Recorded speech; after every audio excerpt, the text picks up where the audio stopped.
Commander Zulu, the real man moving back at y'all. It's the return of the tank commander and the young bull. First day back to working out. There you go, son. Real man moving, baby. We don't stop.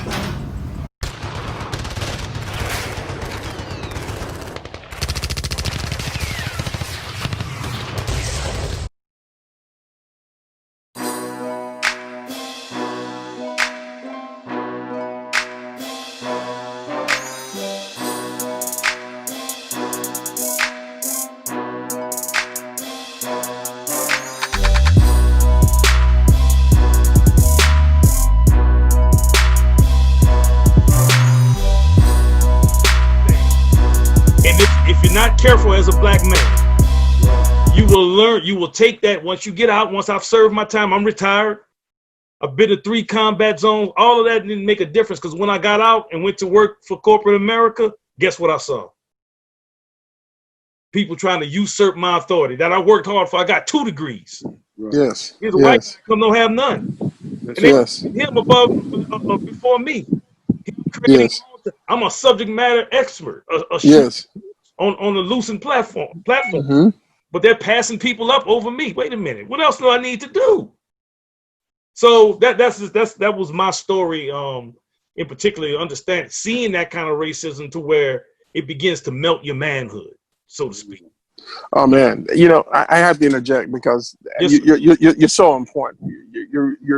I'm experiencing that even now. I bet right? you. I know. I'm experiencing in corporate America, right? You know, I have 2 master's degrees. You know, I have a doctoral degree, and I am managing a team of peers. You know, and one of the guys who I'm having a problem with, he's been there 15 years. Of course, I've been there less than a year. Not that he ever applied for my position, but he tries to usurp my authority by almost like everything that I say. Sometimes he comes back and says, well, you know, I think we probably should do it this way or that way. And I said, well, that's not, you know, pretty much politely, no, I appreciate your comments, but that's not the way we're going to do it. I want to, you know, I think we're going to move forward in this way.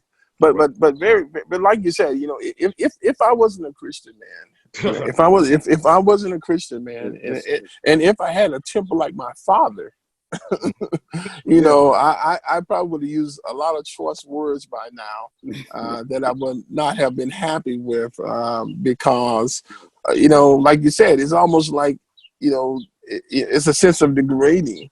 It appears to be, but you know, but what my team sees, you know, because I don't have this problem out of everybody else, you know, and when they see me stand up to him, I think they come to the conclusion like, okay, you know, I think this guy's he's in for the long haul, right? But I have to do it in a way that's very tactful, and I have to daily be on my P's and Q's, right? Because you can't sleep on them, right? And so I mean you hit the nail on the head. Even at being in IT for 30 years and being a CIO and director of IT and managing 22 people, this is probably the smallest team I've managed, which is 6. And this guy has been there for 15 years. He's used to doing things his way and Cerner's way. And not saying that's wrong, but when I see other avenues and ventures that we can do things better, and so I can get a thorough understanding of how, you know, I'm still being and learning the system. You know, I call certain things like I want to because I am the manager. You know, and my manager, who's a white guy, he's a former military guy. And we had a talk on Monday, and I said to him, I said, Joe, if in order for me to properly manage my team, you know, I need you to, because he had sent an email out about, I mean, this is about PTO. He wanted to take some time off, but he sent it to me and my manager. And I'm like, there's no need for you to send it to him, you know, because he's not your manager. He's my manager. You know, it's almost as if he's like, bypassing my authority and felt like he needed. It's just like I told Joe, I wouldn't send an email to your manager asking for PTO because you're my manager. And so it's those subtle things, right? Those subtle things that if you don't put a check to them, you know, they once again feel as if, you know, I have a right and I have the authority to do those certain things. And I just thank God I'm a praying man, and I'm just a Christian man because, man, that thing can have you going down some roads that you don't want to go through. So I appreciate you bringing that up. Yes. And the important thing about that is if you keep these things inside, it will inwardly decay you as a man. Yes. Oh, yeah. So you had something you wanted to add, Keith? Yeah, it definitely something that will challenge your faith. Yes, I experienced it on another level that's even more deeper, that will cause you to want to just go lock yourself in a room and fall on your face, because it's a learned behavior. And also as an adaptive behavior. I found that not only that the white Caucasians use this as a form of power, but also I found that if you're not careful, I've seen African Americans use it. That's right. That's another side. And that was my worst. That was one of my most horrible experiences I encountered. I'm on the tail end of retirement. I have over 17 years in balking on retire. And the last 4 years that I served was the most miserable, because I had a major that was African American, was my officer, was my commanding officer, and he had an identity issue. And by him having that identity issue, he will use that format, that path of always trying to suppress and exert his power to try to help us conform to what he think we're supposed to be, and what we supposed to be. He was like embarrassed if an African American Marine didn't talk or think like he did. He kept our culture. He will operate in a manner as if you would know what is. You would think he was a Caucasian man that hated blacks. This guy here would, for his way of trying to instigate or try to initiate conversation and try to get to know his African American Marines, he will come to your station. And because my last few years here, I was a career recruiter. And so everything was about quotas and things like that. And so if we didn't play by the same rules, because in the metropolitan area, all the African American kids was already deemed that they were potheads and they were uneducated and they were crime offenders automatically.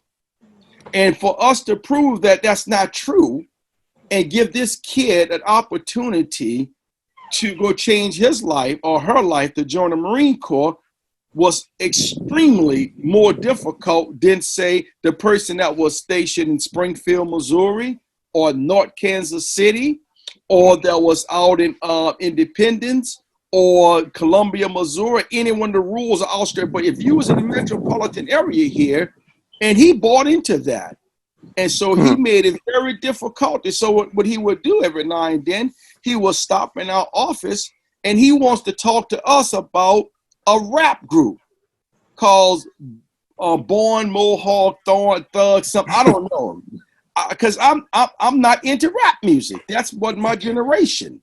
I just wasn't into it. Right. And so we all looking at each other. It's like, what are you trying to do? It's like a white guy coming up and trying to have a conversation about a black issue, and he sounds white. Right. Because you really don't know my culture. And that's how he was. Yeah. And so everything we did was second guessed. Everything we did, was no trust. He tried to embarrass us in front of all the other non-commissioned officers in charge of stations. He would try to particularly pick on the metropolitan area. And so he got really upset with me because I would never bow down to him. Right. Yeah. I never bowed, and and that infuriated him. Because I would question him in front of everybody, just as he tried to embarrass us in front of us. And I would say, okay, sir, I have an issue then. How come it's okay if a kid out of Holden, Missouri, that these guys are putting X amount of Marines in, but all of them are returning right back from MCRD, coming back to be discharged because they having felony cases that has never been excluded. But we are shipping our people, and our people are not returning. They are completing training camp, and then they may have a few that has a 30-day waiver because they smoke marijuana. But what about these kids out there in these rural areas that's been, that has cocaine in their system and all other kind of heavier drugs? Right. Why is that their things are now frowned upon and we are ostracized because we have kids from the metropolitan area that may have had a shoplifting charge or been in a car that was stolen or had some misdemeanor happen to them just by the product, just by the environment, and they may have smoked, in a lifetime, 30 joints. Right. So it was so unfair, and I was like, it was more difficult dealing with this guy than dealing with some of the racist white commanders that I had in the past. Because he adopted their system. Right. That's a great segue you got there to bring me to the next point, because I want you to hold on to that passion, because now when we're telling these stories, we're telling them for a reason. We're telling our truths about us as Black veterans who served this country and how we saw racism that still it impacts us today, and we still even see it in the civilian sector. It brings me to the next point, and that's a great segue for this point I want to discuss here, Keith, is the good old boy system.